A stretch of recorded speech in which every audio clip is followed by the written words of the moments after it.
Is Wii Nintendo? Yeah, I guess. Yeah. Never What do you mean you guess? What kind of question was that? Yes, I just drew a blank. I forgot that the Wii was like made by Nintendo. Okay. Nintendo. I forgot.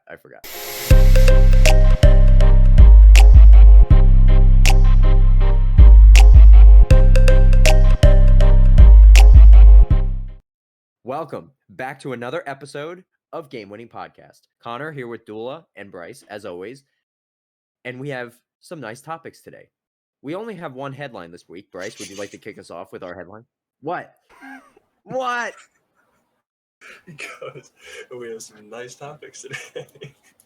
We have some juicy topics today. We have some dope topics today. We have some just thick topics today. We're gonna go from like 12 to 8 viewers, Connor. Come on, you got to step up. Here we go. Viewers are enjoying this. All right, so we have two topics today. One of the two topics is going to be a major headline that broke this week. Bryce, would you like to introduce that headline? Yes, sure, Connor. I can introduce that headline for you. So we talked a lot about it last week and how there's a lot of big free agents in the NFL, and probably one of the biggest names, maybe not in terms of impact, but popularity's sake. J.J. Watt signed a 2-year, I think it was 28 guaranteed, $28 million deal with Arizona, which was a huge surprise to everyone. I mean, at least for me, I didn't expect that team wasn't even on the list, and personally, I don't really see what JJ is thinking with that. I mean, I guess at first I was like, okay, he just went there because he got paid a lot of money, but apparently the Colts and another team offered, or the Colts and the Browns offered more than that. So this is just crazy. But he signs with a team that I don't even think's in contention within their division, let alone the NFC. So it's just kind of a confusing I don't know what to make of this kind of move. I don't know what you guys think. You see what he texted Kyler Murray the day he got there. He was like, "I'm here because I believe in you." Yeah. I don't know. I just thought I'd add that. I don't know if Kyler is good. I don't know if he'll ever get over that hump to be like SN League MVP level. Yeah. But I don't know. This came out of left field, or from the end zone if we're going to do football terms. But yeah, or the sidelines would make more sense. But yeah, because those weren't even one of the 5 teams we were talking about last week that said he would go to. Right. So, they're not a bad team. I just don't think they're contenders. And at this point in his career, I thought he would end up going to a contender. Maybe he believes they'll contend. I mean, they don't have an awful team. They have good pieces. They're just not complete. Yeah, and you expect someone at his age with his injury history to go somewhere where he's going to contend for a Super Bowl right away. Because like you said, Arizona's not there yet. They have a good pass rush duo now, and they have Hopkins and they have Murray, and Edmonds / Kenyon Drake, which Kenyon Drake's a free agent, I believe. So that's not even a definite. And they got holes on defense. It's just, I don't know. It doesn't make sense to me why he picked to go there of all places. Over the past day, probably the day before it happened, you had all these reporters talking about, and he released that he duped everybody on his Peloton account with having whatever the 3 teams were. It was Buffalo, Cleveland, and whoever the other team was. But this was definitely out of left field or out of the end zone, however you want to put it. It doesn't really make sense because and everyone keeps saying that Hopkins, him and Hopkins are reuniting. I was like, well, it's not. I don't buy that DeAndre Hopkins was recruiting him. I just think he was offered $23 million to live in Arizona, and he was like, fuck it, that's great money, and I'm gonna live in Arizona. That's fucking cool. So I'm gonna go here. Yeah, it's more than enough for Arizona. But yeah. I mean, Hopkins. I don't think it's 23 million. I mean, yeah, I didn't think so either, and I'm kind of glad that he chose them because, I kept saying I would like him on the Colts, but for more than his deal is 31 total, but some of that's incentive, so it's 28 to 30. That's too much for him, in my opinion. So I'm glad that he didn't come to the Colts, at least for that price. Especially with the injuries. Yeah, that's what I mean. like such a He's like got to have like what that much money. max 3 years left in him. Yeah, max. And he's already declined from like his elite, like dominating every single down of every game. Like he's just not at that point anymore because of all the injuries. So I mean, yeah, at this point he's basically, I mean, he should be a rotation guy. He shouldn't be playing every snap. right. But at this point, it's paying that much for a guy to play what 60-70% of your snaps. Yeah, if he stays healthy. Yeah. Um, That's probably one of the incentives, though. well, the incentives, he can earn an extra $3 million if he has over 10 sacks, and he hasn't done that since 2015 or something like that. Yeah, especially Chandler with Jones is going to take all that from him. yeah, and especially from Chandler Jones and Hassan Reddick on as the other pass rushers. I don't know. What, 30 million for a rotational old veteran pass rusher? Okay. All right. Yeah. Interesting. Anything to say about that, Connor? Yeah, I agree. I'm not. I don't understand why he would do that. I don't understand. The Cardinals aren't going anywhere. That division's loaded. It doesn't make sense. Why not go play for the Bills? Like what? I understand you want to live. You got your money. That's fine, and you are living in Arizona, which is pretty fucking cool. But like, Connor loves Arizona. you could have won. Connor, you Go ever play been for the there? Bills. Huh? Ever been to No, Arizona? it's on Arizona. No, Arizona's like always on the list of like top 5 states in the nation. Right, Everybody it loves is, it Arizona. is. Yeah, I was gonna move out there in like a year or two, but things changed. So same foot. All right. I feel like before we start these, we should have like a discussion. This is probably what they do on First Take. Like, be like, hey, since we agree a lot, just be like, hey, you say something outrageous so we can have content. There's no way Max Kellerman thinks Andre Iguodala is the guy you want to take a shot over Steph Curry. You're just like, yeah, just say this before we start, just so we can talk for a half hour about it. And But they yeah, make headlines. It's like they come up with these headlines that are like non-existent. It's like what? Oh yeah, you're right. They do. I mean, I guess we have to do it every day for 4 hours. We have to. I feel like we have to set this up in a nice way here. This could be difficult to understand, especially with the play-in. But so for any final comments on Watt? Yeah, I actually think that it was a great move by Arizona, just for differential sake. You guys are stupid Can't for say saying it. that. And Shit. you guys are stupid for saying that it was a bad move. Yeah. Go ahead and rebuttal. I'm just kidding. I agree with you guys. Oh, I was about to. All right, word. Fucking hell. This is this is a sloppy one today. We're slopping through the mud today. Well, I mean, yeah. Slopping through the mud. start- There's the title. Slopping through the mud. The way we started the intros, there was never going to get better after that. So No. You always set the bar too high with your intros. yeah. I do. I gotta set the bar. That's what I do. Okay, now next segment. This will take up the majority of the pod. We'll be at least probably under an hour, because I know typically with pods people don't like to listen for over an hour. But we have Or just to us, yeah. That's true. Also true. So we have the NBA standings as they are right now.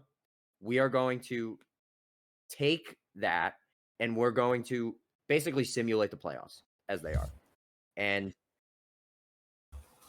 the standings right now are very interesting.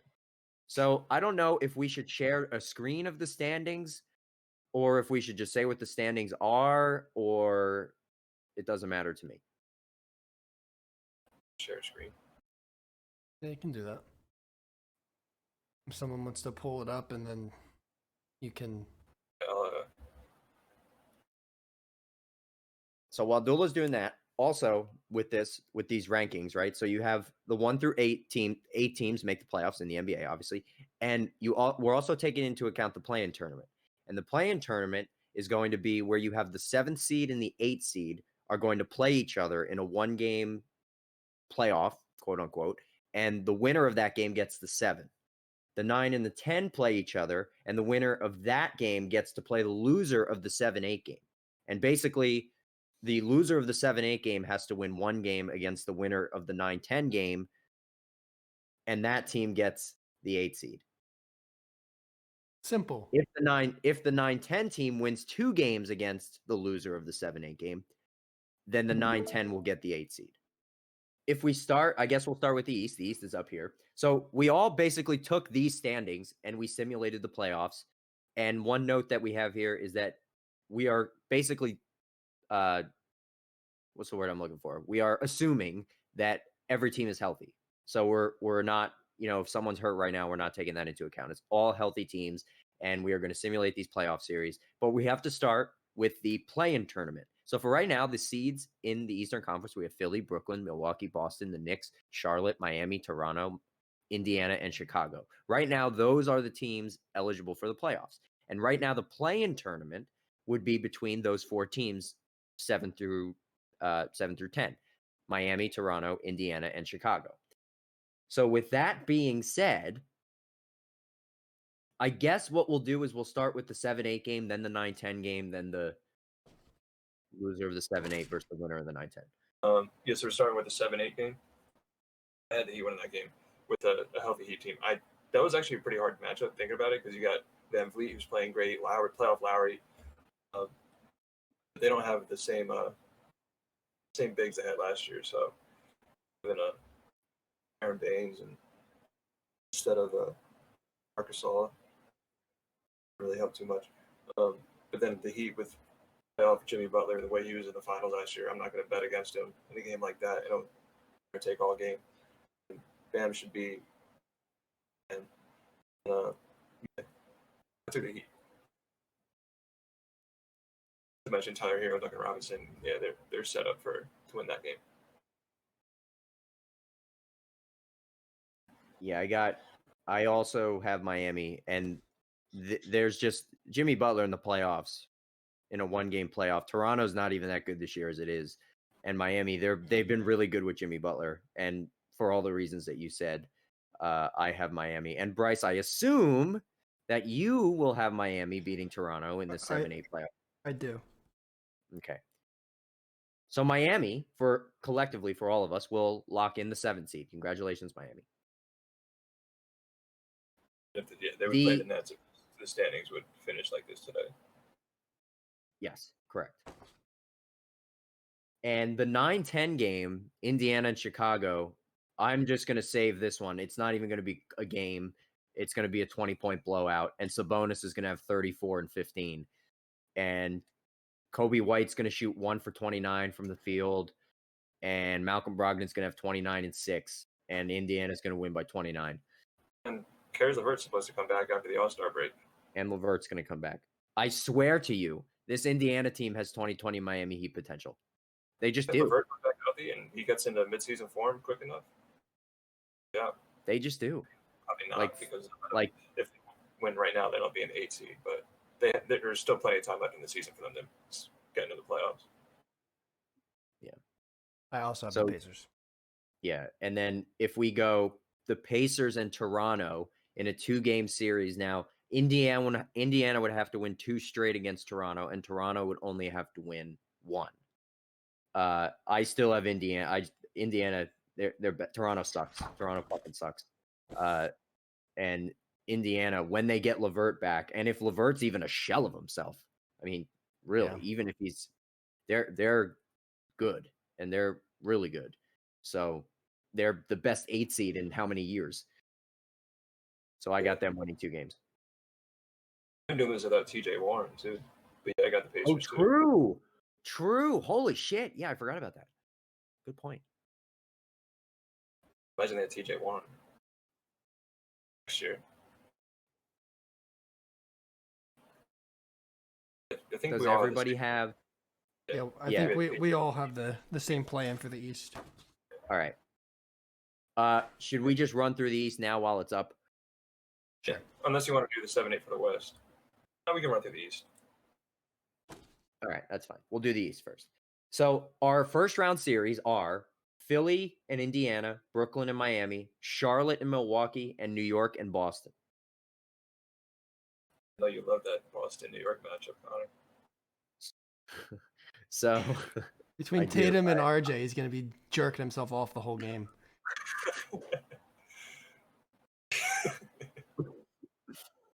This is rated TVMA for mature audiences only. Is it? Now it is. Oops. Yeah, now it is. Okay. Philly and Indiana. This,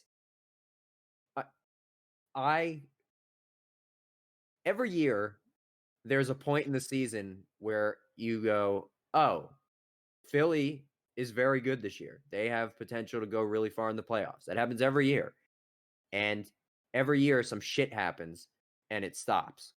However, this year, Joel Embiid is in the best shape he's ever been in, and he's looked the best he's ever looked, and he's the MVP. Like, he is the MVP. And Miles Turner, as good as he's been defensively, they're not going to be able to contain Embiid. They're just like, every time they play Indiana, Embiid feasts against them. He's like 42-12 against them. Like, Embiid, and it all depends on Embiid, how many minutes he's going to play, how healthy he is. But since we're assuming health and that he's going to be healthy and playing to the level that he's playing now, I have Philly beating Indiana in 6 games, 4-2. Yeah, I mean, for all the same reasons, I think Embiid, as is, if you even take last year Embiid, Indiana has always had trouble playing with a big physical big man, especially one that can shoot, because Embiid kind of has a shot now. They had trouble with him last year, and this year is just he's a whole nother monster this year. He's just, like you said, in shape. I think he's getting all the right looks, like scheme-wise and passing-wise with all the creators he has around him. And the offense just flows through him, and I don't think anybody on the Pacers can even match up with him at all. Not even Miles Turner. Miles Turner can't really. He's supposed to be a good defensive 5, but not with a 7-2 physical shooter like Embiid. It's not even gonna be close. I have them in 5 games, Philly. The Sixers in 5-2, and all the reasons you guys said, plus the fact that for the first time in the entire trust the process era, they have a good coach in Doc Rivers. True. Brown won't screw them over in the playoffs this year. So yeah, the Sixers winning 4-1 in that matchup. However, I don't think they'll be the 1 seed when the season ends. Word. Okay, good. Yeah, Philly over Indiana in round 1. All of us. We are all the same so far. That's good. Or is it not good? I don't know. The second series, this is interesting because we have Dula's team versus Bryce's team. I'm very excited for this one. We have the number 2 seeded Brooklyn Nets over the number 7 seed Miami Heat. It's tough because the Nets are so good offensively and the Heat are so good defensively when together and everyone's healthy. It's tough, but I mean, like, I think Connor and I talked about it last night or some other time, that Harden, KD, and Kyrie have hardly played together at all. Like, the 3 of them have hardly been on the court at the same time. And I think Less than 10 games. Right. So, at this point in the season, like in the playoffs, I don't know. If we're assuming everybody's healthy and everybody's playing the normal minutes, I just don't know. As good as Miami is defensively, I don't know if they have enough to just contain all 3 of them at the same time. I don't think anybody does. I mean, you can put. I don't know who's gonna guard. Nobody can guard KD in the league. His shot is impossible to defend because he's so damn tall and such a gifted shooter. I mean, and then between Kyrie and Harden, it's just asking so much out of a team, especially a really young team like Miami. I think they'll give them a good run, but I think the Nets are gonna win in 5, possibly 6. But I feel like there's gonna be some really tight ones, like we saw with the Heat and the Lakers last year in the finals. I got the Nets winning that one too. Homer. Yeah, I'm gonna sound like a homer this whole podcast, but the Nets are just that good this year. I'm taking bias out, but I think I'll always say that I hated that Harden trade. I'll never take it back. I hated that trade. especially because Jared Allen's balling out right now. And all they have to give up was a second-round pick. Claxton looks pretty good. Let it out. Well, Let out the pain. but yeah, so another thing is I think Harden he's played himself in an MVP conversation. The way he's playing, he's leading the league in assists. If you asked me beginning of the year who I thought was going to lead the league in assists, like Harden would have been at the bottom of my list. So he's not even just like making like passes and people are scoring. He's creating shots for people. So they're finding open shots against everyone. And I don't think anyone's going to be able to contain that. So I actually have the Nets winning that one 4-1. I have Brooklyn 4-2. I gave Miami the benefit of the doubt of another game just because they just went to the finals. The problem with this is Harden has been the best player in the league this entire month. He has been the best player in the league this entire month. And it's actually not even close. His efficiency is off the fucking charts good. The problem is Durant, no one can guard Durant, A. But Bam Adebayo is going to guard Kevin Durant. He has to. Jimmy Butler's too small, and no one else on that team can really guard one-on-one like those two guys can guard. The problem is you're going to be taking Bam Adebayo away from the basket. And if you take Bam Adebayo away from the basket, Harden's going to be finding guys on pick and rolls the whole game. He's going to be finding dudes on pick and rolls. Guys are going to be backdooring. Bruce Brown, Nick Claxton, Jeff Green, you name it. Those guys are going to be backdooring the entire game. And Brooklyn, they get so many shots at the rim because of the way. Like, imagine if, like, not to, like, keep stabbing you in the heart here, but like, imagine if they still had Jared Allen. Like, Harden creates so many. How great they'd be undefeated since the trade if they still had him. Like, not to say, but like Harden is an elite. Like, he's an elite passer and he's an elite lob thrower. And like, if they still had Jared Allen, that guy around the basket, like, get the fuck out. So for those reasons, and especially bringing Bam away from the basket is going to be huge. Spoelstra will find a way to figure something out. He always does. He probably plays one of his crazy zones or something, but either way, it's tough. Achua and Bam would have to play a bunch of minutes together because you need someone at the rim. But once they get all three of those guys back, assuming everyone's healthy, I got Brooklyn 4-2. I almost went 4-1 like you guys did, but I stuck with Brooklyn 4-2. I also like to point out that Nick Claxton had 16 points in 16 minutes last night on 7 for 8 shooting. So that's very. We love Nick Claxton here. Very promising for except Steve Nash isn't playing him when teams go to the pick and roll, so he's gonna have to figure that out soon. Facts. This next series, Charlotte-Milwaukee. This is a fun series. I mean, it's a fun two teams that are pretty fun. Charlotte is the most fun team in the whole league. They're the best league pass team in the whole league. It's not even close. They are so much fucking fun to watch. So Milwaukee would be hosting Charlotte as the 3-6 matchup. This is a conversation for another day. I guess. I just want to point out, are we now going to stop hating on Michael Jordan as a GM? Not until they actually win something. Yeah, but like at this point, they have the pieces to turn it around. You're right. Free agent destination.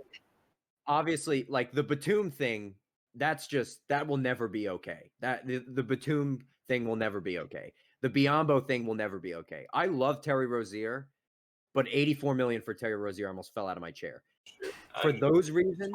But I'll tell you what. And Gordon Hayward, yeah. But Michael Jordan, look. He hit on PJ Washington, he hit on Miles Bridges, and he mega hit on LaMelo Ball. The guy knows how to draft. Their scouting department knows what they're doing. They are so much fun to watch. LaMelo is so much fun to watch. He might turn the ball over 7 times in 4 minutes, but I don't give a shit. That guy's so much fun to watch. And yeah, this could be a fun series. So I guess we'll go in the same order. We'll go Bryce, then Dula, then I'll go. Yeah, I mean, the Hornets are, like we said, they're really fun to watch, and it seems like we're not getting the same, like, crazy efficient, dominant Bucks as before. I don't know. They've lost a couple pieces, and they just don't look the same after their Their loss against Miami, and I love that. That was still one of my favorite series ever to watch. It took a exhausted 50-point effort from Middleton for them to win a game. It was nuts. But they haven't looked the same since. I mean, Giannis isn't dominant. He's still Giannis, but I think the league's starting to slowly figure him out. And if he's not going to manipulate his game and adjust to the league, he's going to come to a halt as one of the best players in the league. Same thing with with the Ben Simmons. It's that sort of deal where he's extending his range, but he's becoming more inefficient from what I've seen out of him because teams are just doubling him and he just turns the ball over or he misses a layup or something. He still puts up numbers, but they just don't look like the same team. And for that, the Hornets are going to give them a run because of that. I feel like the Bucks always get pushed in the first round, especially in years past where they'll play like a team that they should just completely dominate, and then they don't, and then they end up like, what was it? Who did they play in the first round last year? It was the Magic. No, it was the Magic. The Magic, and the Magic won. They pushed them every single game. I don't know.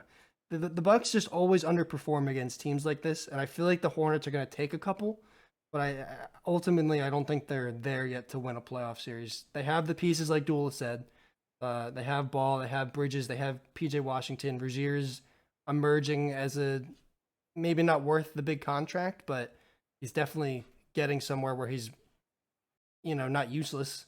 And Gordon Hayward's been really good. Connor loves to see that. By the way, not to cut you off, I would like you to know how much I fucking love seeing Terry Rozier and Gordon Hayward ball out in Charlotte. I hope you know, I fucking love watching that on a night-to-night basis. And it's one of my favorite things I've done this year in the league. And Kyrie on the Nets. Yeah, and Cantor Kyrie in Portland.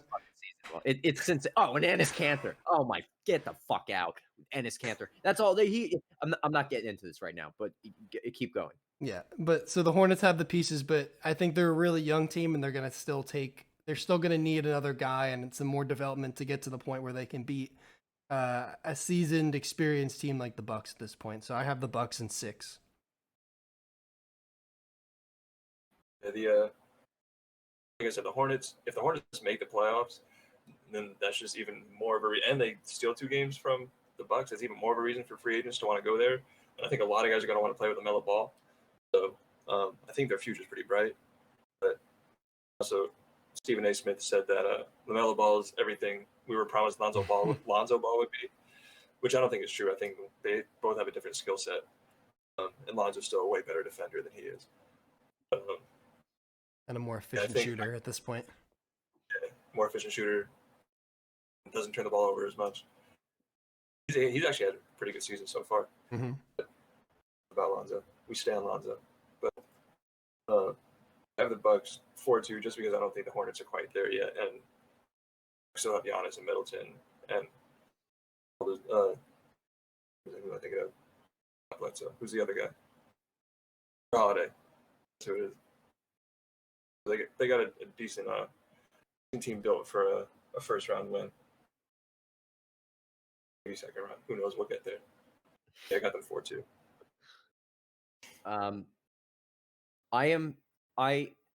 The Bucks just the other night won their first crunch time game I think I've seen them win in 3 years. Giannis, I am genuinely concerned with the whole Giannis situation. Kendrick Perkins, a week and a half before Kendrick Perkins went on, or I think it was Kendrick Perkins, I think.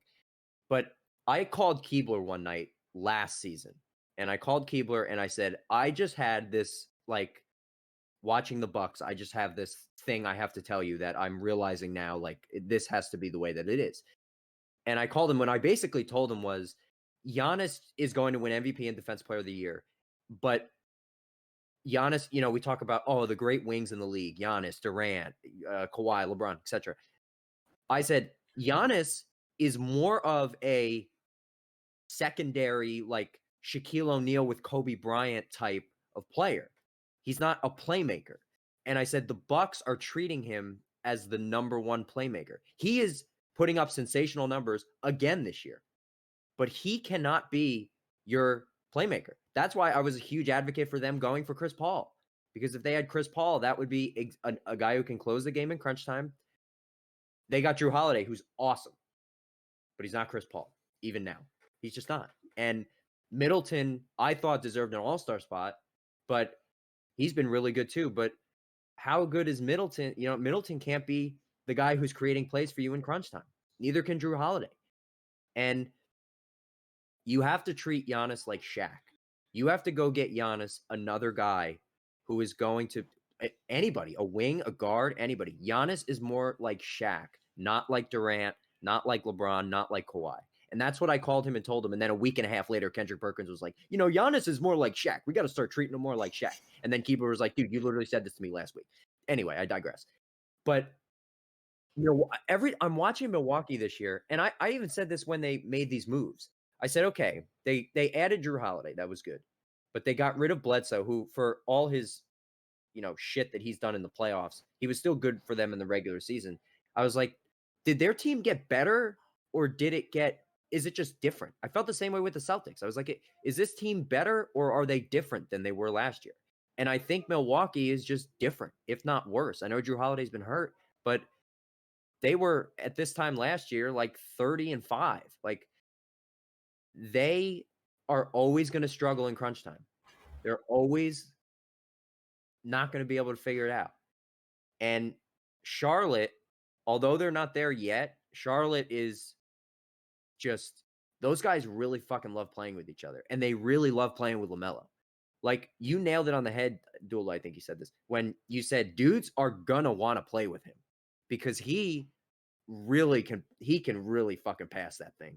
And he is just a wizard with the ball. On the other hand, they have an established crunch time five. It's not a great crunch time five, but at least you have a guy in Gordon Hayward who's an established crunch time player. He has very good numbers in crunch time. Would you believe me if I told you Terry Rozier shoots 56% on catch and shoot threes? It's by far the highest percentage in the league. He's nailing threes at like an astonishing rate. Gordon Hayward's been amazing. PJ Washington still is one of my favorite players on that team.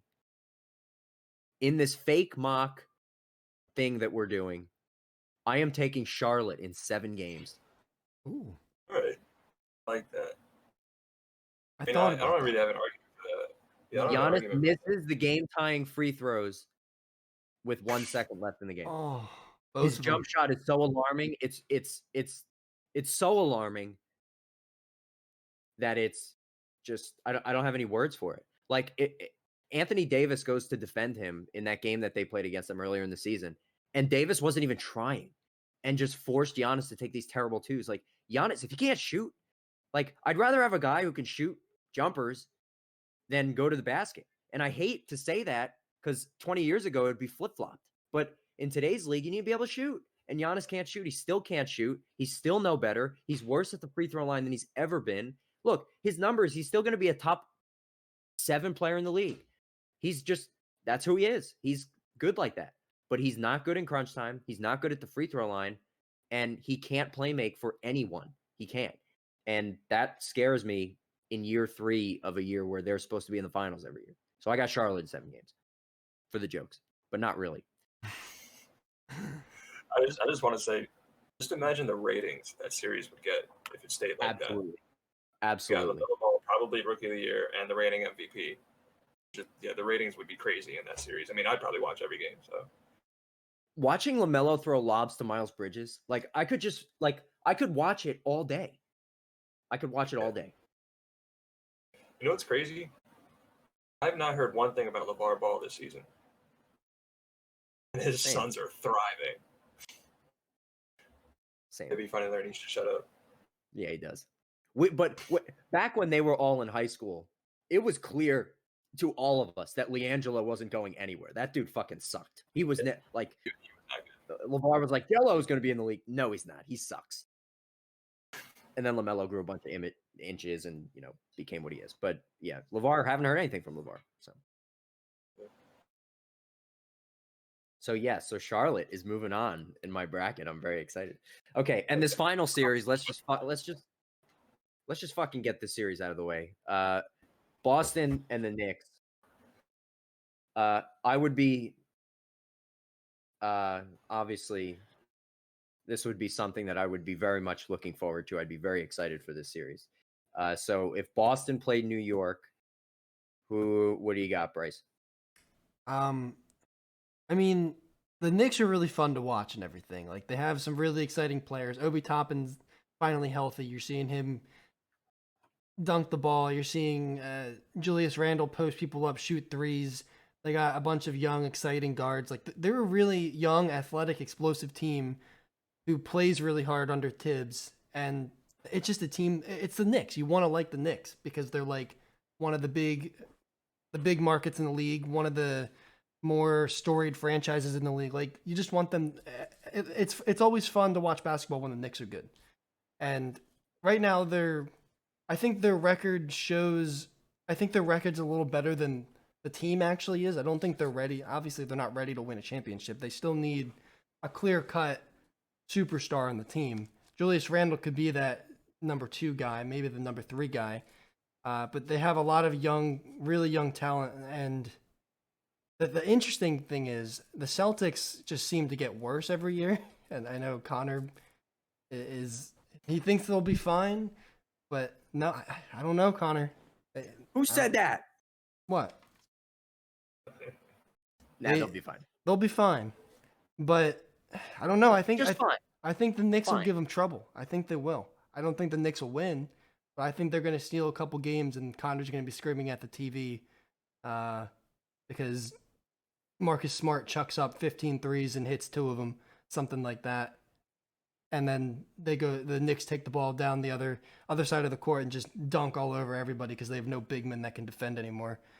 So I don't know. I think the Celtics win, but I think the Knicks are going to steal 2 games, maybe even 3. I think they're good and they're hot, and if they stay hot, and if we're talking about right now, I think the Knicks would give them a lot of trouble, especially because the Celtics just I don't know what the fuck's going on over in Boston.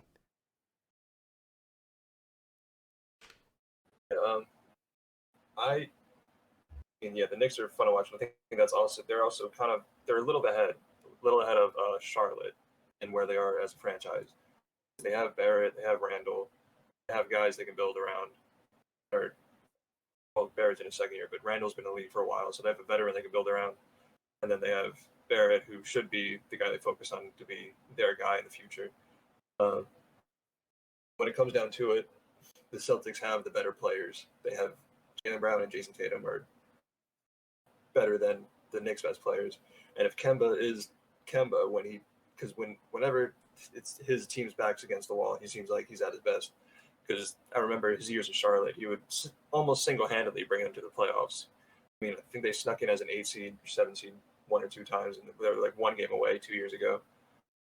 Quote me on that. They might have made the 8 seed. But there was no one else. He single-handedly just put Charlotte in the mix. So if Kemba plays the way we know he can and looks healthy, Marcus Smart comes back healthy, I think Celtics sneak by the Knicks, but only 4-3. I think that would go 7 games. So I've watched a lot of Celtics, too much of the Celtics this year. I've watched even more Knicks. I've watched probably 75-80% of Knicks games I've watched. And the Knicks, they give up the most threes in the entire league. It's not even close. They give up the most shots at the rim. It's not even close. And somehow they're still a top 5 defense. They're just closing out really well. Their rotations are really good. Tibbs has got that team really trying hard on defense. They've been really good defensively, especially you look at Nerlens Noel and RJ. Those 2 guys have been just like borderline elite defensive players. RJ, like I know like RJ's my guy and I like that guy, but he is really playing defense at a high level. And quickly, they hit on quickly, and Obi Toppin's been not great. He doesn't play any defense. He is still the worst defensive player in that draft. It's not even close. Tibbs is yelling. If you watch a Knick game, Tibbs yells, "Obi!" at every possession he's on the floor defensively. Every possession, because he's never in the right spot. Never. It's very bad. But the Knicks they're a tight-knit group. They all are behind Randall being the best guy. Now, you can't win a title, as you said, with Julius Randle as your number 1 guy. You just can't. But Randall's been sensational. The Celtics will figure it out. They, with their team as it is, they're not going anywhere. But out of spite, the Knicks win this in seven. The Knicks win this in 7. RJ Barrett hits a driving, running layup in Tatum's mouth for the win at the buzzer in Game 7. Would you even be mad about that? No. No, because you love RJ. Yes, but no. I'd be happy for RJ, but mad because I would be ready to call in the hit on Danny Ainge. Oh. And like you said, which, by the way, they're going after Jeremy Grant or Vooch, apparently. I read that. I don't know how I feel about the Jeremy Grant thing, but Vooch, I'm all in. I'm all in to go get Vooch. Go do whatever the fuck you got to do. Also, Brad keeps playing Tristan Thompson. Great, that's great. Okay, Daniel Tice, that's great too.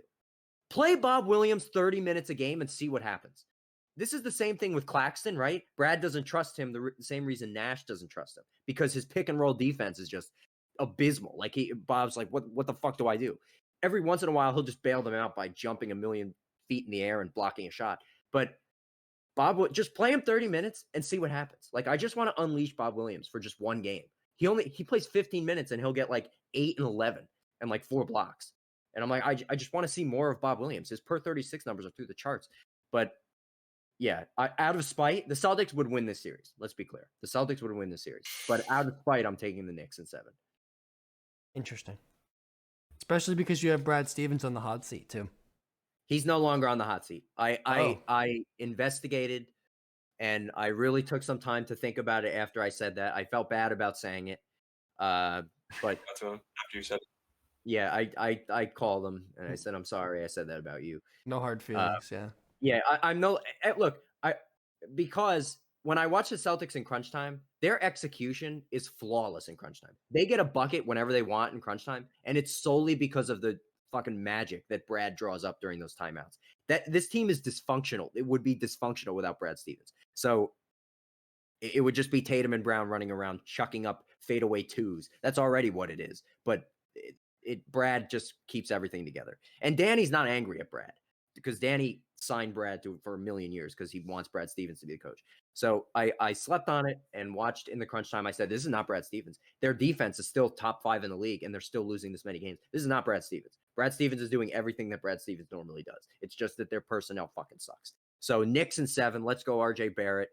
That dude, first of all, my RJ Barrett thing. I won't spend too much on RJ Barrett because I could talk about RJ Barrett for a fucking hour.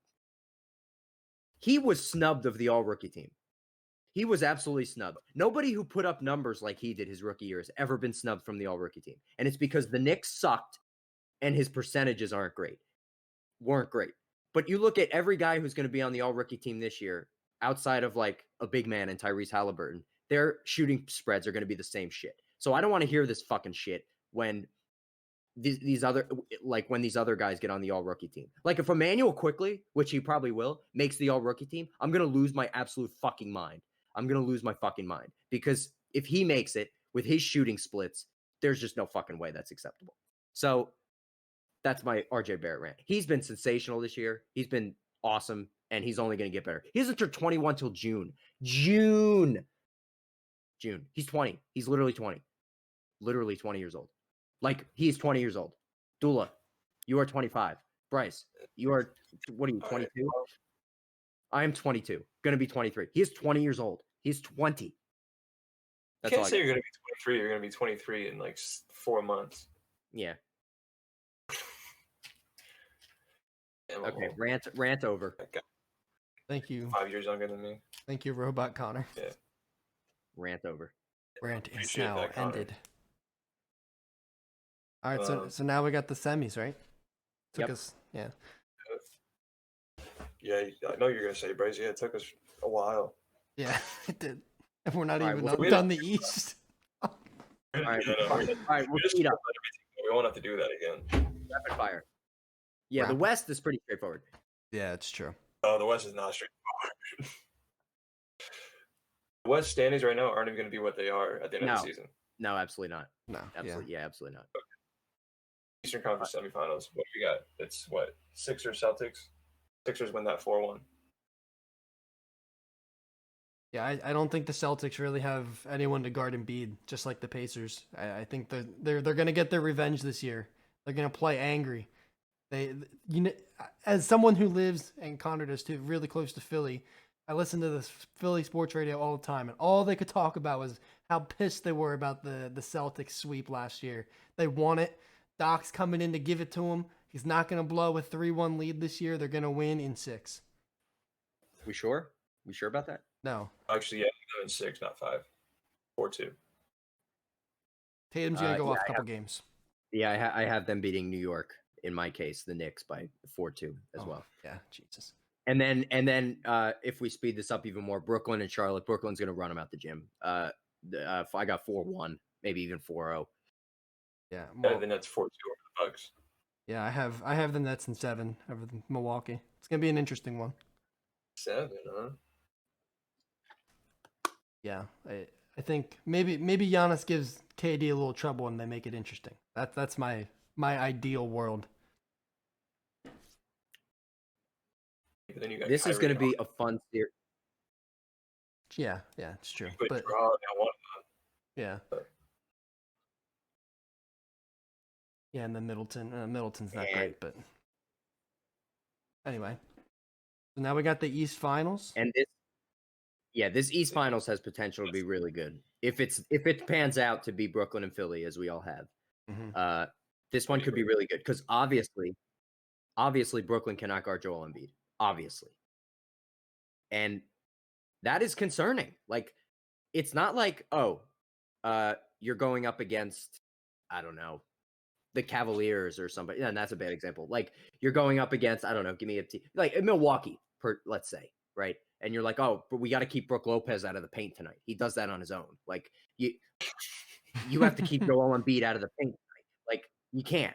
And Embiid will give you 50. Like, Embiid could literally give them 50 a game and get all the rebounds. 50 and 20. Like, he would just be an automatic 2 points. And the Nets are an automatic 2 points. So it's almost like this is just going to be high scoring out the fucking ass. Doc is just going to stop coaching because he's going against a new head coach in Steve Nash, and he's just going to go they're just going to go rapid fire. And if I had to pick, and I do think it's going to be a shootout. And if I had to pick, obviously I will take Brooklyn. Just because their talent is better, but the Embiid thing scares me. I wouldn't be surprised if Philly won 4-2, 4-3, just because of that factor, the Embiid factor. So I got Brooklyn 4-3. Yeah, I have the same thing. I have the Brooklyn 4-3, and obviously, yeah, the Embiid thing. No one has anyone who can cover Embiid. Not even. I don't even think. I wouldn't even say the Bucks do with Giannis, but no one in the East can cover Embiid. But I do think they can slow down Ben Simmons, and hope they don't shoot as well. They've been shooting. You gotta try to shut down Seth Curry somehow. But then again, you got Joe Harris on the other side. So if they just trade threes like that, it's just going to be a 132 to a 129 game. So I think we'll see a lot of high scoring. And Nets 4-3.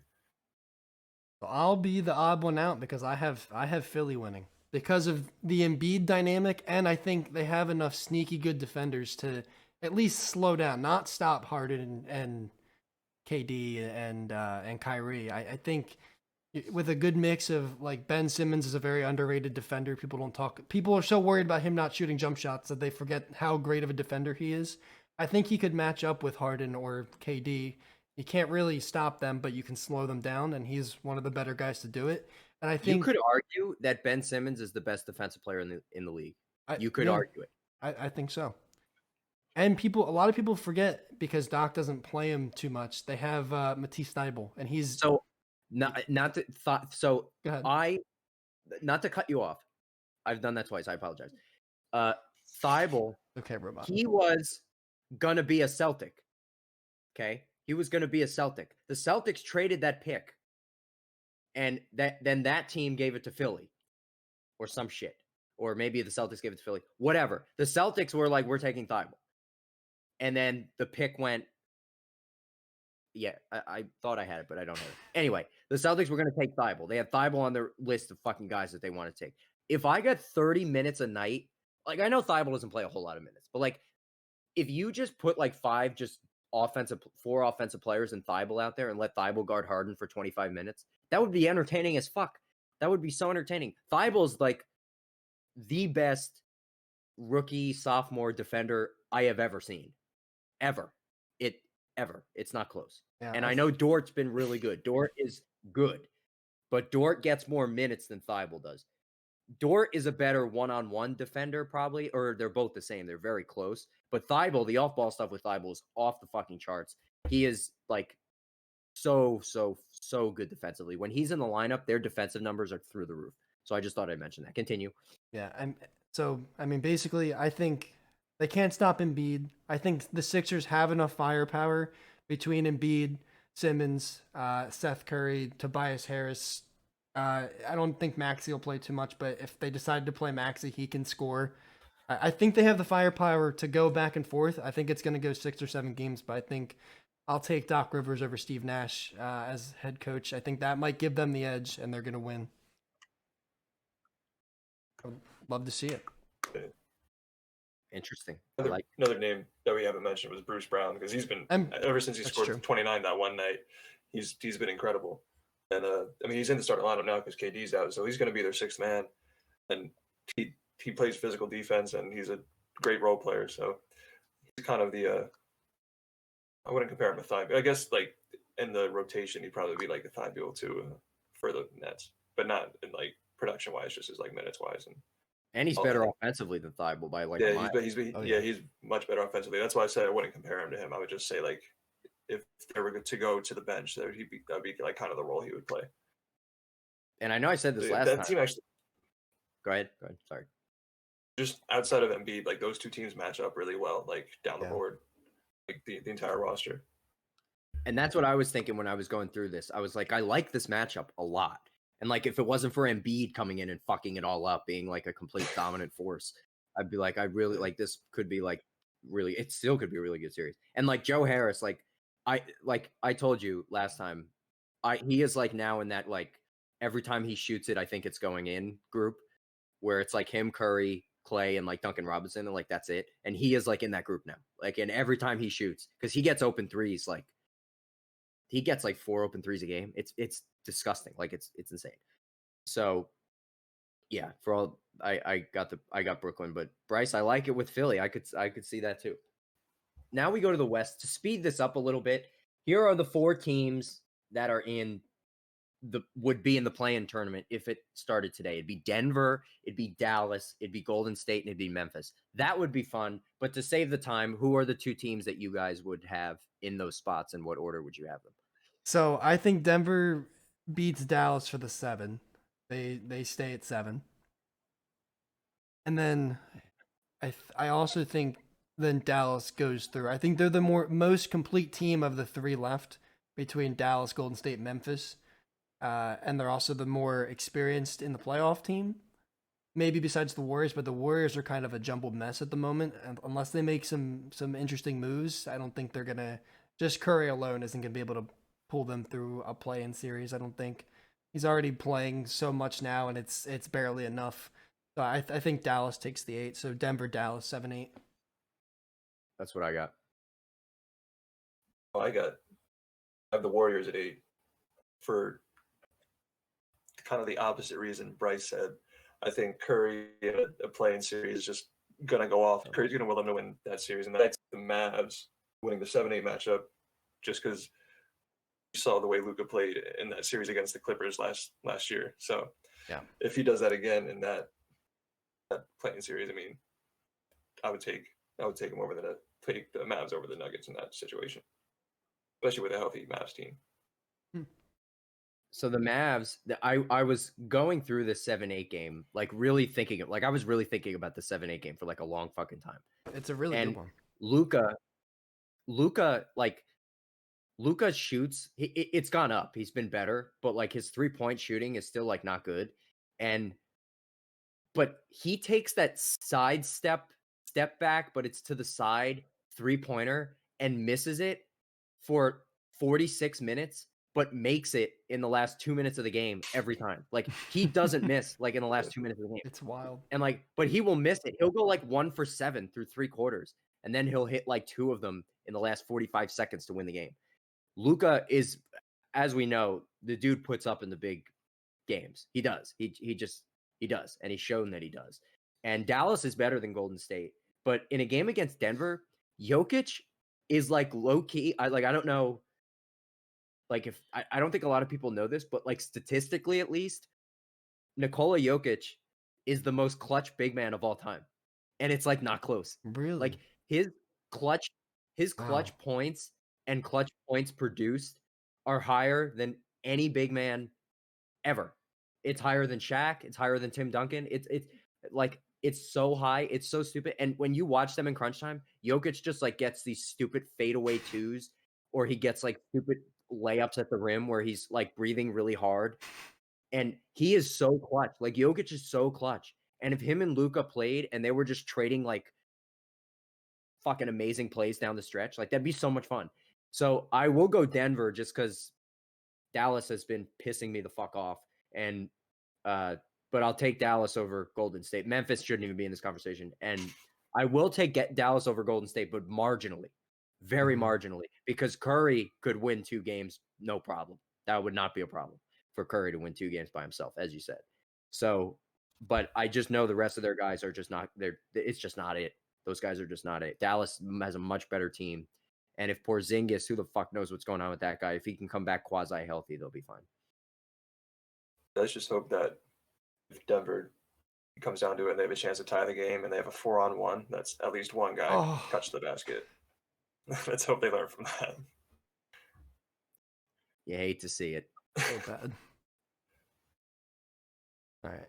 Okay, so I like that. So yeah, I could have flopped Dallas and Golden State as well. I could have seen that. So our matchups in the West. First, number 1 Utah versus, for me and Bryce, number 8 Dallas, for Dula, number 8 Golden State. I really want to take Dallas in the series. I did, because I am like really bullish on Dallas, like when they're healthy and when like they got everything going and they check all the check marks of like teams like who make the 3rd round. Like they hit all the check marks of like team wise. But Utah is just playing like the most fundamental basketball like in the history of the league, and they just look so good right now. I don't see anyone like I can't see a team like Dallas, who's been like hit or miss, be able to put up with Utah right now. Like I'm just not buying it right now. So I'm going to take Utah 4-2.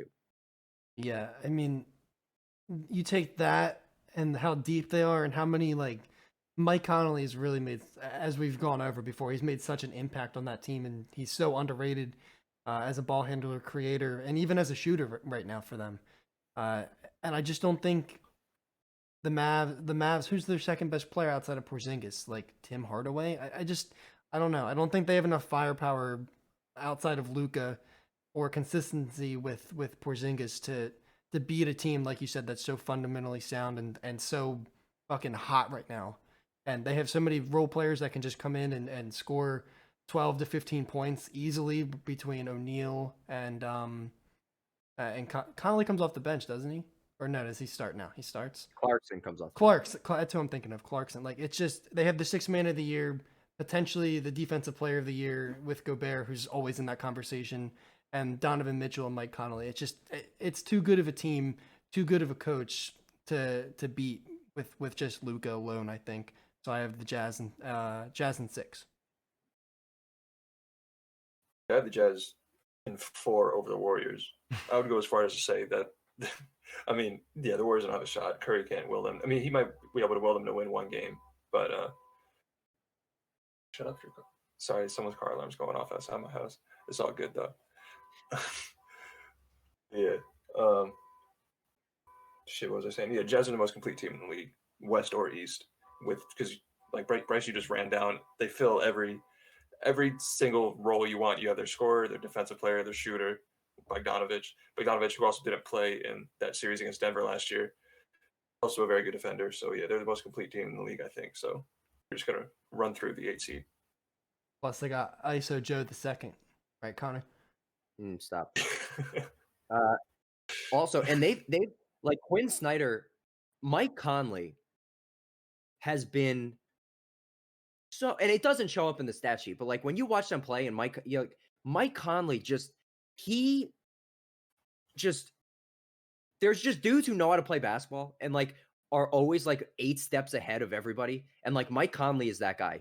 They're so good. When he's on the floor, they're plus a million. And when he's off the floor, they're only like plus 4. Like he and Quinn Snyder attached Rudy Gobert to his hip, and him and Gobert play every minute together. They come in together, they leave the game together. Like if you look at their like numbers on the stat sheet, like they come in at the same times, they play together at the same time. And Conley is just finding him on roles that like they just weren't able to do last year. Like Conley's really settled in, and they do like they run their offense similar to the way the University of Michigan does, like with Juwan Howard. I won't get into it now. I'll talk about it like on the next pod with March Madness. But they do this action where they're moving the ball around the perimeter so quickly, and they're moving before they catch the ball. So like they take that first step so that they're cutting in between it's so fascinating. Like it's stuff that like is going to be happening in the league like in 5 years from now. Like Quinn Snyder is just doing an excellent job with his team. And the first half of the season, Donovan Mitchell was like mediocre. Like if you said the Jazz are at 32 and what are they, 27 and 9, I'd be like, oh, Donovan Mitchell must be the MVP. But like he's been like mediocre until the last like 2 weeks. And they're like still during that time looked incredible. And they're so much fun to watch. Yeah. So we all have them by a mile. This one's interesting. For either matchup, whatever it is. I have Phoenix and Denver as the 2-7. As do I. I would have Phoenix and Dallas. And Phoenix and Dallas. So I thought about this one for a while. And I originally had Denver 4-3, but then I switched it to Phoenix 4-3 because I remembered that Denver it's another crunch time thing where I'm like, okay, if there's 50 seconds left in a game, in a tie game, like what team would I rather be on? Like what team would I like bet a wager on like in that moment? And it's always Chris Paul. Like it'll always be Chris Paul. Like Chris Paul is the most clutch guard, one of the 3 most clutch guards in the history of the league. He is every team he's on, it seems like that team somehow finds a way to win 45, 50 games. And he has made them so much better. Booker's been good, but he's been incredible. Ayton's coming along. Mikhail Bridges. And I know Dula, like we talked about this. Mikhail Bridges, like we loved that guy coming out of the draft. Like I just couldn't believe that Philly traded him for Zaire Smith. I couldn't believe that they did that. And Mikhail Bridges, that dude does everything. He is he is such a good defender. His 3-point shooting is absolutely fucking insane. He could guard anyone in the league. Like he just makes them so much better. Their role players are really good. They're a really talented team and they're fun to watch. And Denver, they've been so inconsistent. Michael Malone doesn't know what the fuck's going on. Michael Porter Jr. doesn't know what the fuck's going on. Their guys are just running out for threes and not getting wide open layups in crunch time. I just don't trust them. And I'm going to take Phoenix because they have Chris Paul, who's one of the most clutch players of all time. Interesting. See, I have Nuggets because I think Jokic is just going to dominate. Despite Ayton being on the floor, I think Jokic has just been, he just takes it for some reason. He's like he looks like the most out of shape player besides maybe Jared Dudley on the floor at all times for any given team. And he just dominates. I don't get it. And he gets better every single year. And like you said, he's one of the most, I didn't even know that. He's one of the most clutch big men of all time. Like that's insane. The most. Statistically, which is nuts. Like you wouldn't think that. Yeah. Yes. It's ridiculous. And the Nuggets, I mean, Jamal Murray he's carried over that really historic, what was it? It was the Nuggets and who did they, and the Jazz, the Nuggets and the Jazz last season. Or last playoffs, that insane playoff series with the crazy Game 7.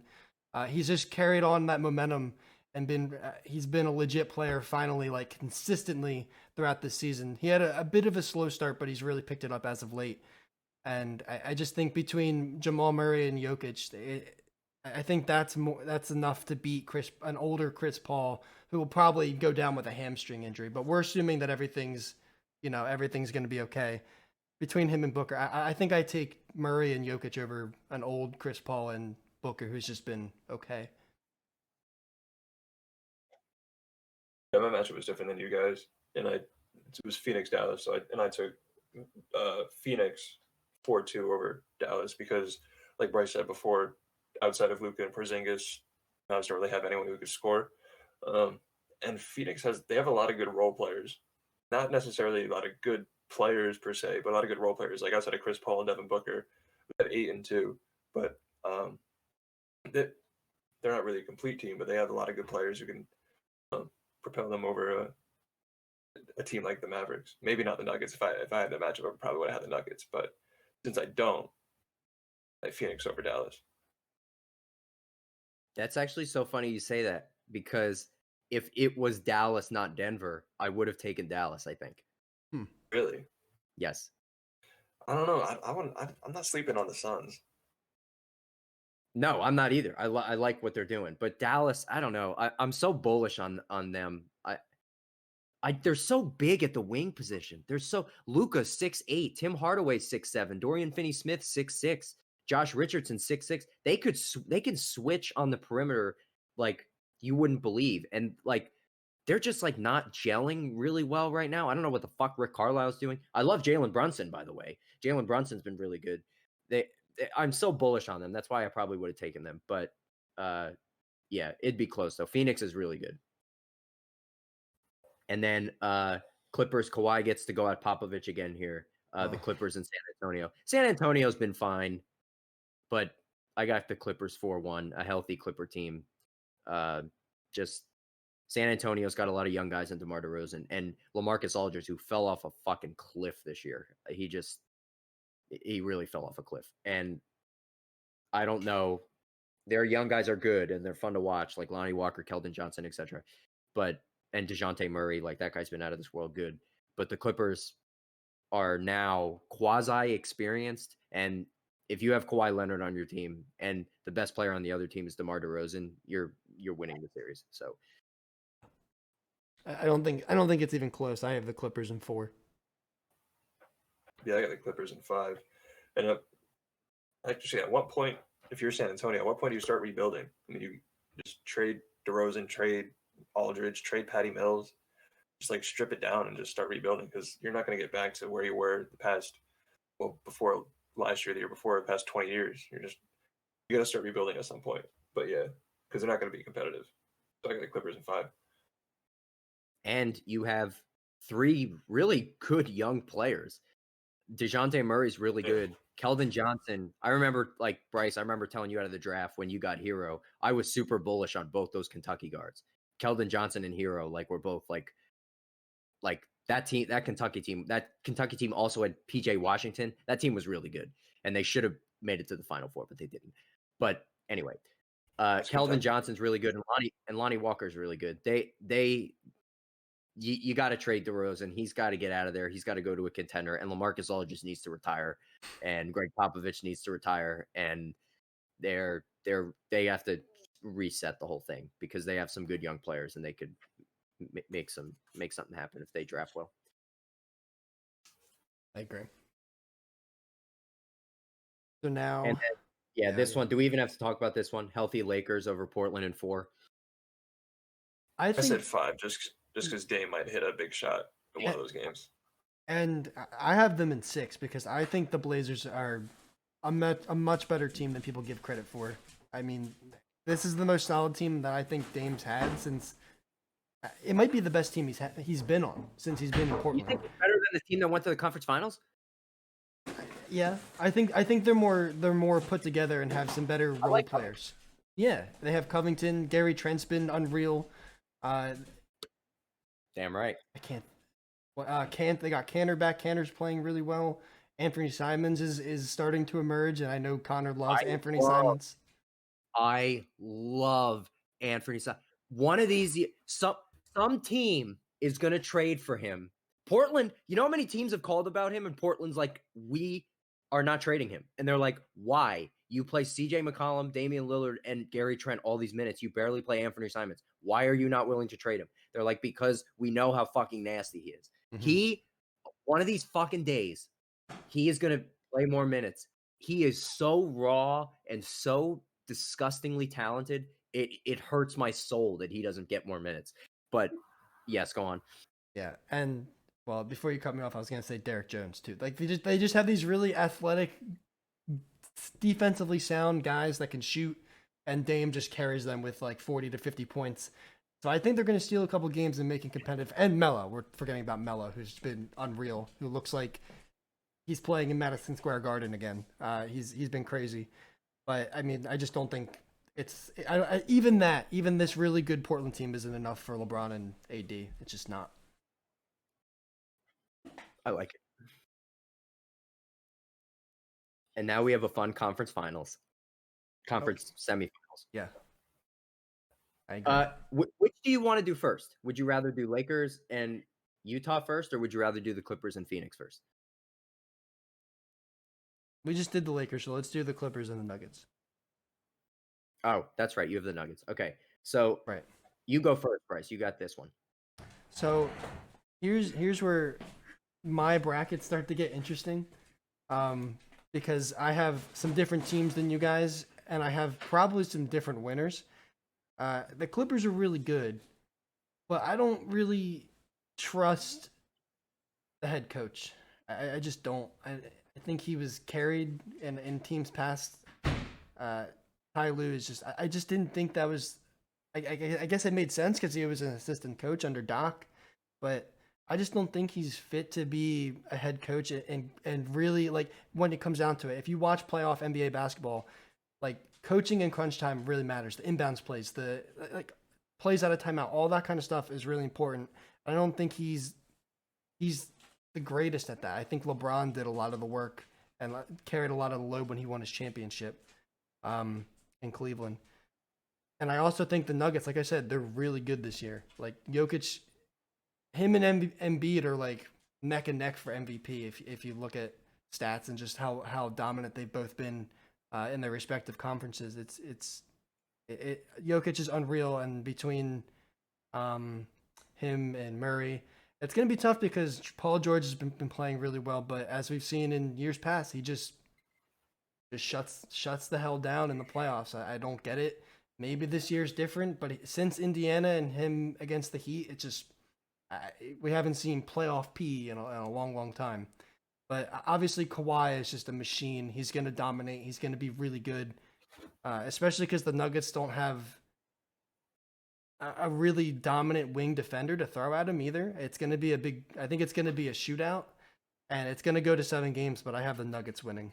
Mostly because I also don't think they have anyone to defend Jokic outside of, like, Zubac. I think the loss of Montrezl Harrell was huge to them because Ibaka can't run with Jokic anymore. Yeah, I had the Suns Clippers, and I also have the Clippers losing to the Suns 4-3, just because I don't think Kawhi is going to have enough to completely carry them, because he's going to have to, because I don't expect Paul George to be regular season Paul George in the playoffs. No. We just haven't seen it in how many years, like you said. So it's going to have to be all Kawhi, and who else is going to score other than him if Paul George isn't? So I also have Clippers and Phoenix in this spot. I am taking the Clippers in 7, and the only reason I'm doing that, and I will say, Kawhi is half a step slower. He's half an inch. He's aging. Yeah, you can see it. He's half a step slower. He jumps like half an inch less. His shot has a little more of a line drive than it usually does. You're starting to see him break down. Now, he's still one of the 5 best players in the league, broken down, but he is, and the crunch time thing with him and Chris Paul would also be fun to watch, because him and Chris Paul are both proven very good crunch time players.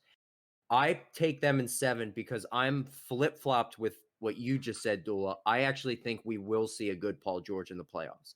And I think if we get a good Paul George in the playoffs, the Clippers would win in 7. Just because I really like what Phoenix is doing, and Chris Paul makes everything go for them. But it's close. It would be a coin flip, but I would still have the Clippers just ever so slightly, because when it's this close, when it's like, oh my God, like I really could flip either way, most of the time it's like, okay, who has the better player? And the Clippers do. So I am going to go Clippers in 7, but by very minor margin.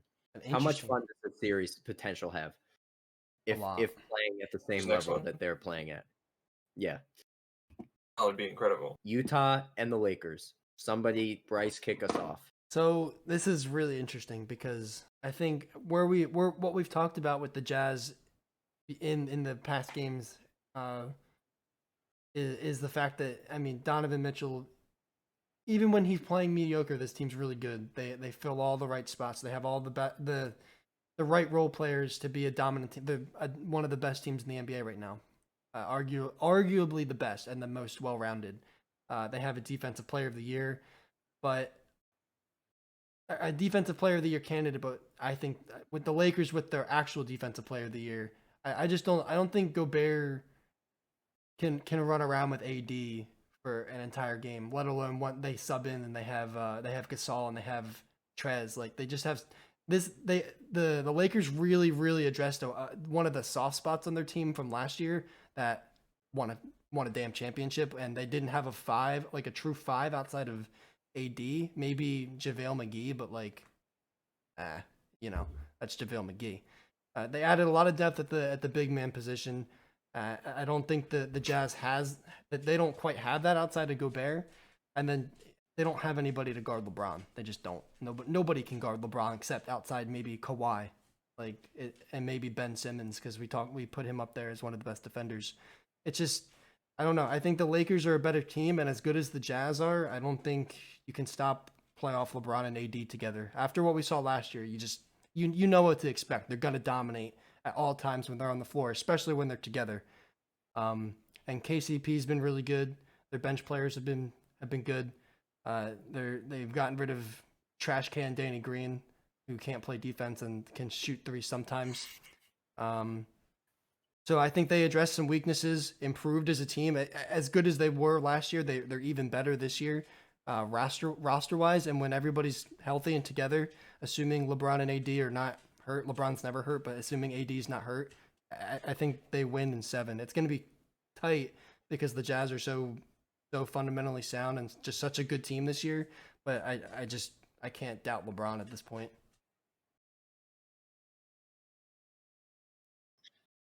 I'm taking the Jazz 4-3, and it's not because I don't think the Lakers aren't a better team. The Lakers are the better team. They have more skill, better players, but Jazz don't make mistakes. Like, they're not gonna beat themselves. So the Lakers are gonna have to play their best basketball to beat the Jazz. And like I said, I still think the Jazz are more a complete team than the Lakers. The Lakers have better players, but Jazz fill all the spots better than any other team in the league. So I'm taking the Jazz 4-3. You could make the argument that Rudy Gobert is the most important player to their team in the league. You could make that argument. And the reason you can make that argument is because Utah has been a top 3 defense as well.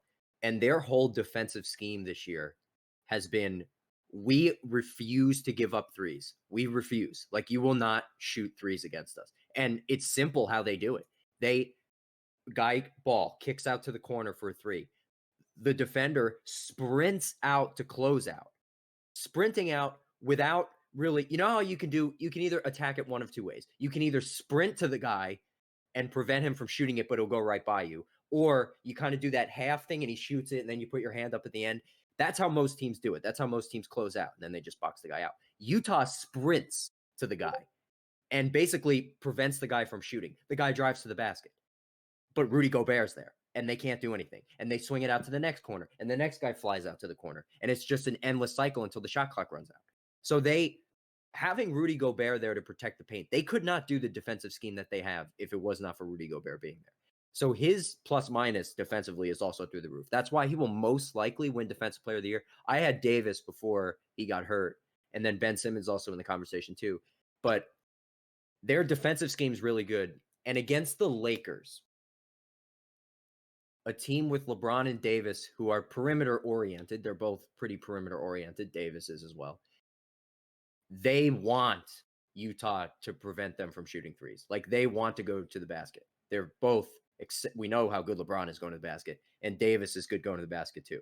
As good as Gobert is defensively, I don't know how well he would fare against teams rushing out to close out LeBron and stuff. Now, the other role players on the Lakers, KCP, Kuzma, basically all those guys are good for these days are shooting threes. Schroeder is a little different. Schroeder can create some plays, etc., etc. This was another one where I was 50-50 and I was kind of trying to look at this games and see what was going on. And I just thought to myself, all right, I'm close. Let me just pick the best player. And then I said, hold on a second. Not only do they have the best player, they have the two best players. So I was like, fuck. As good as Utah's been, I won't doubt LeBron and the Lakers when they're fully healthy. I mean, just a couple months ago when they were at full strength, they looked like the most unstoppable team in the entire league. So I will take the Lakers. I originally had them at 4-3, but I actually knocked it down to 4-2 after I was like, they have the two best players in the series. And that's not to knock the Jazz for their fundamental, since they've been sensational, but just playoff LeBron and Davis is like a sneaky good like career playoff player too. And they're just, I got the Lakers going to the conference finals. So we're a little different in the conference finals here, right? Because Bryce, you have the Lakers and the Nuggets. Yep. And Dula and I have the Lakers. Or no, Dula you have the Suns Lakers and the Nuggets. Dula, yeah, you have Suns Jazz. I have Lakers Clippers. Oh, this is good. Wow. We do have some differences. All right, this is good. Bryce, start. So, Lakers Nuggets. I mean, I rave the past two rounds. I've pretty much raved about how good the Nuggets are, and how I love Jamal and Jokic. But again, still, like Connor just reiterated, we talk about this all the time. When you bring up the Lakers in the playoffs and you compare the best players between both teams, I think still it's LeBron and AD, and then Jokic, and then Murray. Like the Lakers still just have the best players, and maybe not a better team, but it's tough because I love the Nuggets, and I think Jokic is fun to watch, also hilarious to watch because just he doesn't look like he should be good, but he is. It's insane. It still blows my mind. But I can't doubt LeBron until I see him lose a step. Like he's 30, he's 36, 37, still playing at an elite, insane level. He's like Tom Brady in football right now. Like he just doesn't seem to age. He doesn't seem to slow down. He just keeps going. Plus he has AD to help him, and he has all those shooters around him. Plus, I think I forgot to mention it. Dennis Schroeder could be a really, really valuable asset come playoff time because he's sneaky good, and I don't watch a lot of like Lakers game consistently, but he comes off the bench for the most part, doesn't he? Yeah. Yeah, so I think he's going to get a lot of really big minutes in the playoffs, and when LeBron's resting, he's going to come in, and he can shoot, he can drive, he can do all the same stuff, not at the level of LeBron, obviously. Did you say Schroeder or Harrell? Schroeder. Oh, no, Schroeder starts. Oh, sorry. well, whatever. I thought you said Harrell for some reason. Still, he's still a good third option as a We're scorer. losing our credibility, guys. Yeah, true. Plus they bring in Harrell and Gasol can, I guess, shoot a little bit and whatever. I think the Lakers are too good for the Nuggets to handle. The Nuggets, between Jokic and Jamal, outside of that, it's kind of scary if you consider who they have to rely on to shoot the basketball or to score outside of them. So I take the Lakers every time. 4-2. I don't know, man. Jokic might be the second best player in that series this season. That's not even the matchup I have. You think so? Yeah. I still take Anthony season, Davis. yeah. Interesting. Defensively, maybe not, but offensively, Jokic is probably second best behind LeBron. Yeah, it's Suns Jazz, which I don't even know how I ended up with Suns Jazz. But that'd be such a fun series. That would be it would be really fun to watch. It would be cool if it's two teams you don't see in the mix like that. I have the Jazz 4-2. I'll save my spiel because we've been going at this for a while. So Connor, go ahead. Yeah. Okay. So Lakers Clippers. I have Lakers 4-2. I'm not even going to talk about this because the Clippers just fuck the Clippers. They're slower. Playoff P might be good this year, but LeBron and Davis are too much. I got the Lakers and the Nets in the finals. And I have the Lakers. Nets Jazz. And I have the Lakers Sixers. Interesting. Okay. Oh, interesting. Okay. So we'll touch on this a little bit. I will try to keep it short and sweet. This was another kind of toss-up one for me. And if you had to rank the 5 players in the series, right? If you had to rank these 5 players, I'm just like spitballing here. I tried to like make different orders of it, but I went just like off the top of my head. I went LeBron, Durant, Harden, Davis, Kyrie this year. If it was last year, I would have said Davis before Harden. And for me, when I was going through this, I said, okay, it's going to come down to Harden and Davis to make these to play at high levels. Harden is not known as a good playoff player. And I wanted, if you asked me this question after the trade happened, I said, I still think the Nets are going to the finals. And I said, but I got the Lakers 4-2. After watching what the Nets are doing offensively and the lack of depth the Lakers have behind LeBron and Davis, and Schroeder's very good. Harrell, he's fine. He's empty stats. Like Harrell doesn't do anything for me. He's 6'6". Like Harrell does nothing for me. Like he was minus 45 a game in the bubble last year. He sucked. He was terrible. Like Harrell doesn't really do anything for me. And Marc Gasol, like LaMarcus Aldridge, fell off a fucking cliff. And the Lakers just don't have enough guys. And I know the Nets don't have a lot of guys. But if Bruce Brown keeps playing the way he's playing, Joe Harris plays the way he's playing, Claxton keeps getting minutes, I can't not take a team with 3 of the best 15 offensive players we've ever seen in the league to win the finals. I just won't do that. And I can't do it. I have Nets 4-3 winning the finals. All right. So we all have different matchups, so it's interesting. So I have the Lakers and the Sixers, and I think this one would be really, really entertaining. I talked about revenge before with the Sixers over the Celtics. This is another revenge mission here for the Sixers when their last finals appearance was against the Lakers, and they had one really dominant player in Iverson, and this year it's Embiid. But the difference between these teams obviously is how good the team around Embiid is as compared to Iverson.